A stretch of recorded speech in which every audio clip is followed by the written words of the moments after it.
With the FNAF chapter just a little over a month away and with very little leaks about this chapter, it leaves a lot of room for speculation on what the FNAF chapter is going to be about. And today I wanted to discuss what I think is going to be Springtrap's power in the FNAF X Dead by Daylight chapter. Now before this video begins, I'd like you guys to leave a comment down below what you think Springtrap's power is going to be in Dead by Daylight. And of course, leave a thumbs up on today's video as well.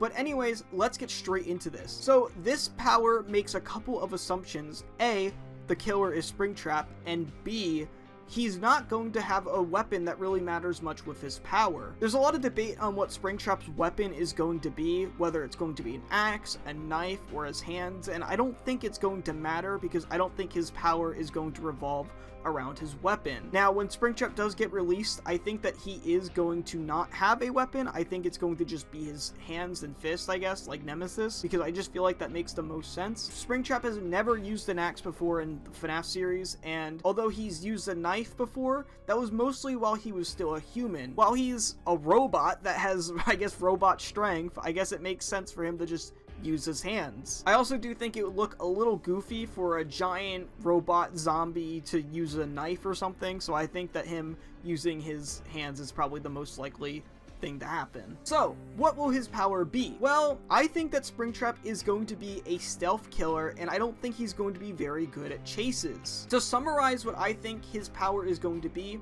I think it's going to be a mix of Ghostface and Myers, Xenomorph, and the Singularity. I think he's going to have the ability to travel through vents, kind of like the Xenomorph, and they're going to be able to have exit points near generators, and they're going to be randomly across the maps. I think these vents are just going to be one aspect of Springtrap's power. It's going to allow him to traverse the map quickly, because he's not going to have any chase ability that would really help in chases, so he's going to have to get something that helps him get from point A to point B. I also think that vents would be very fitting, considering that every time we've seen Springtrap in the FNAF series for the most part, he's used vents. In FNAF 3, he travels through vents. In Ultimate Customite, he uses vents. In Pizzeria Simulator, he uses vents. So it's likely in Dead by Daylight, he is going to be using vents, especially since we have a system in Dead by Daylight that works very similar to vents. But instead of tunnels, they would just be reskinned to be ventilation systems. I don't think Springtrap's power is going to necessarily revolve around these vents though. I think what it's going to revolve around is him remaining undetected.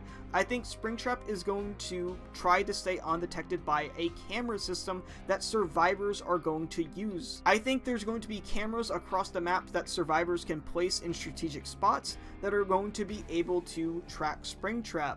I think there's going to be 4 in the vent systems and 8 overall above the vent system on the regular map that survivors can place around. I think Springtrap's goal is going to remain undetected for as long as he can, so he can get a stalk-like status like Ghostface and Myers has. This would be very fitting because it would be just like the games. It would be using a camera system, but instead of it being for the killer like the Singularity, it would be the survivors. They would basically use this camera system to deny Springtrap his power and treat him like an M1 killer, which isn't really that great. Of course, I think Springtrap should have a way to counter this. I think he should be able to like destroy the cameras or something, and that would have to make the survivors place another one. I do think the cameras that are in the vents though should remain unbreakable, so that way Springtrap can't just like hide in the vents and just get his stalk up that way. I also feel like if a survivor is directly looking at Springtrap, it should cause that meter to go down as well. Kind of like how when you stare at the unknown, his power goes away after a while. I think it should work something like that. I think this power is a little rough because I don't really go specifically into the details on how this would work. And if this did get added, of course it would be more fine-tuned than this, but I think the general concept is pretty solid. It pretty much forces the killer, Springtrap, to be stealthy, because if he's not stealthy, then he becomes an M1 killer and isn't able to do insta-downs, which is not good, because you would pretty much just be an M1 killer with no chase power. But if you remain stealthy and are good at hiding and remaining undetected, you would be able to, well, get your power up and be able to insta-down survivors and jump scare them. It incentivizes jump scaring survivors, essentially, which is, you know, FNAF. I also thought about the idea that if Springtrap were to be in these vent systems, he should be able to see the cameras that are being viewed. So like say if a survivor is looking at a camera, if Springtrap is in the vents, he would be able to see the aura of these survivors and be able to go to them. So that way you can't just like spam look at a camera and then Springtrap can never go after you. I think that would probably be the most fair thing, where he would be able to see your aura if you're looking at a camera in the vent. Like I said, I really like this idea, and I really would like to see Springtrap have some sort of power similar to this, but I do think there are a few issues with it for even my own power, I guess. And the main thing I think that goes against this is the fact that it seems like that this is going to be a very, very high learning curve power, because it's going to basically be for people who are experienced with hiding in the game, knowing where to go, and just how to play in general with the mechanics. I think that for someone who just picks up Dead by Daylight for the first time, like many people will when Springtrap comes into Dead by Daylight, I think it's going to be really frustrating for new players. This is a big reason why not a lot of people play the Singularity, is because he's a hard killer to learn at first. Granted, once you play him a bunch, he's pretty straightforward. He's still a hard killer to play, but he is very rewarding if you know how to play him. But he is very, very hard to pick up. I think that's the main thing that works against this for Springtrap.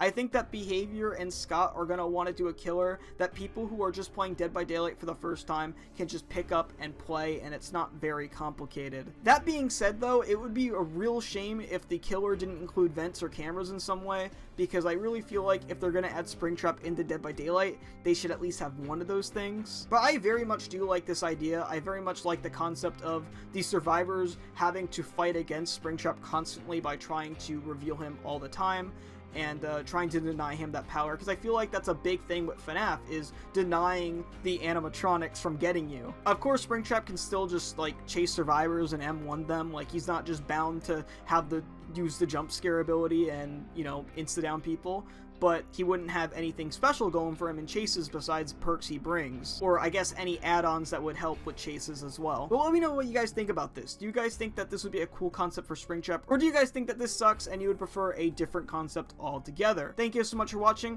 hopefully you enjoyed, and I'll see you guys next time. Peace out.